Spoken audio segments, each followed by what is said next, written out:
In this short video, we are going to discuss about hematology as a branch.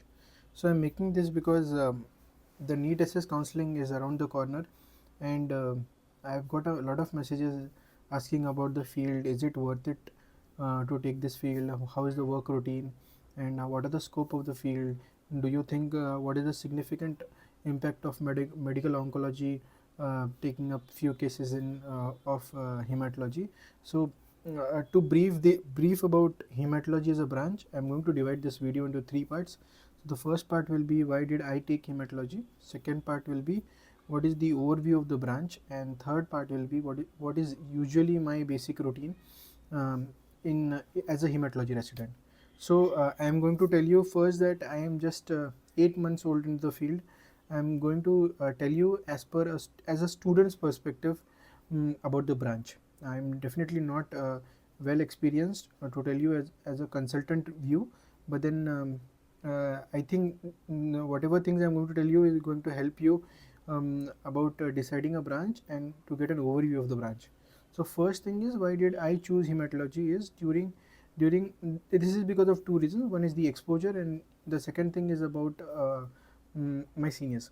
So I was lucky enough to be part of a medicine unit which also saw hematology patients in the hematology OPD.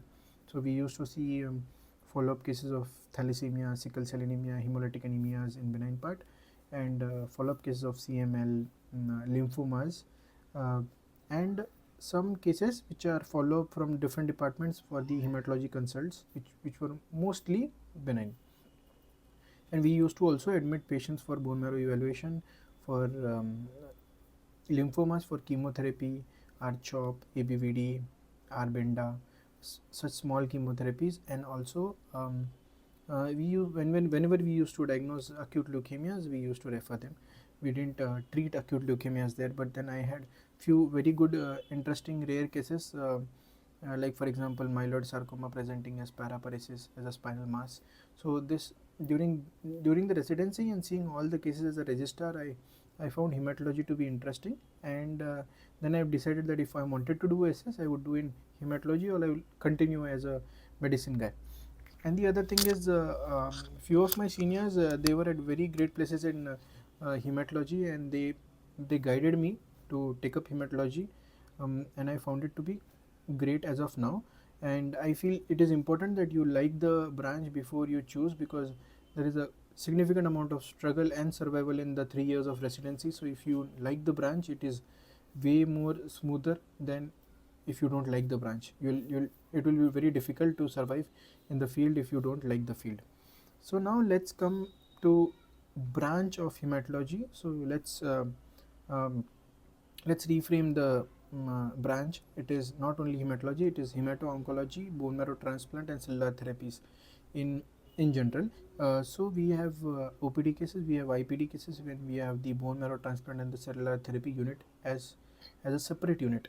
So in OPD cases, uh, you see a bunch of benign cases, which is AIHA, ITP, and anemia in per se, and cases of APLA, or cases of DVT, or related thrombosis related cases which come on follow up for various monitoring.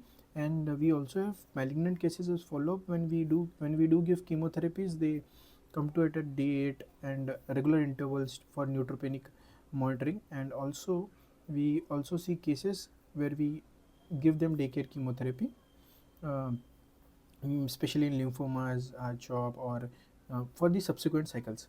So this is overall about the OPD cases, and the IPD cases will include mostly either chemotherapy to be administered, or complications related to the chemotherapy, which includes febrile neutropenia, sepsis, and other cases which are yet to be evaluated, or they have complications related to our disease. The third unit is totally different, that is the bone marrow transplant unit, where you have centers where you have 15-bedded BMT unit, where you have pediatric patients undergoing thalassemia transplant. We have malignant cases like AML, MDS undergoing haplotransplant, matched sibling donor transplants, matched unrelated donor transplant, or also for alpha haplo T cell depletion transplant. So we have a whole new different um, part of hematology there, and including now we also have CAR T cell therapies for a lot of conditions, lymphomas, relapsed refractory lymphomas, BALL. Okay, so this is a different part where you where where which is very dynamic. So the malignant part of hematology mm, is almost is a dynamic field as compared to benign part, which is way more static. So now let us come to daily routine. For example, if I'm posted in ward in an hematology ward, so what is usually my daily routine is that after I have my breakfast around 7:30, 7:45, I usually check the reports. So in the morning when we check the reports, few of our cases have we have to be checking them for tumor lysis syndrome. We have to be checking for cytopenias, if the patient requires platelet transfusion or blood product transfusion, pack cell transfusion, and if the patient requires growth factor support. So this is when we usually advise the staff sister to um, uh, change the things and add few things in the morning, and then we have morning rounds where we examine the patients for all the complications related to our therapy, and also see if how the progress is related to the previous day. So for example, we have patients who have febrile neutropenia. um, we start them on broad spectrum antibiotics, and then we monitor them. Some of them don't localize to any system for infection. Some of them have a obvious source of infection, and then we monitor them after giving the broad spectrum antibiotic. We wait for the cultures, and as per the cultures we give them antibiotics and see how they respond. There is a and when the and over the time when there is a count recovery, we and the infection is under control, with the help of the ID physician we discharge them.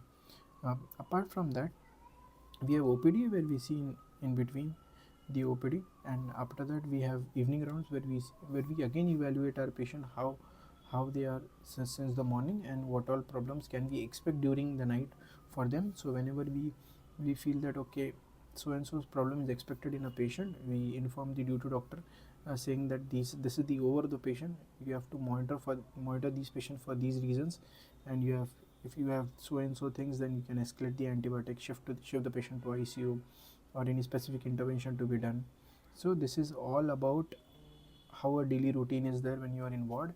And similarly, in a bone marrow transplant unit, you have significantly different atmosphere where you evaluate patients, you examine patients, and mm, you you have you experience and you see a different level of scenario where the patients are in conditioning, post transplant, um, a near engraftment, and you have different scenarios. So overall, what I would like to say is the field is very dynamic. It is very innovating, and it is definitely not close to medical oncology. It is a separate branch. It is a whole new different branch. This is a whole new different branch. And if you feel that you are interested seeing the work profile, the overall patients which are there in hematology, um, you should not hesitate about that. You should go and visit colleges, get an idea how the branches, how the college work routine is, what all exposure do you get, how much lab exposure do you get, and you can talk to the seniors and senior consultants that what is the scope of branch. So this is all about the overview of the branch of hematology. Thank you.